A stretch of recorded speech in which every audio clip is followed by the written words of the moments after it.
તો મારે તો બહેનોને ખાસ કહેવું છે, આપણી નજર દીકરા દીકરી ઉપર હોવી જ જોઈએ. હું શંકાની વાત નથી કરતી.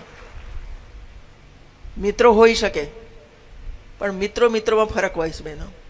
હું એક એક્ઝામ્પલ આપું તમને, ધ્યાનથી તમે સાંભળજો.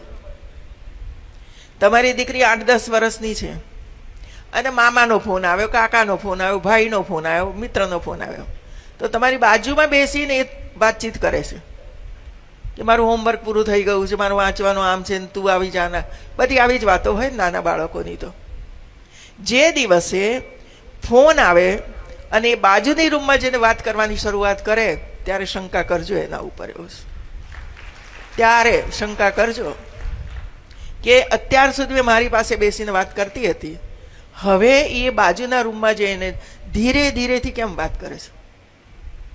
Something is wrong. શંકા છે જ. અને એટલા માટે ધ્યાન રાખજો કે ઘરમાંથી ભાગી ના જાય,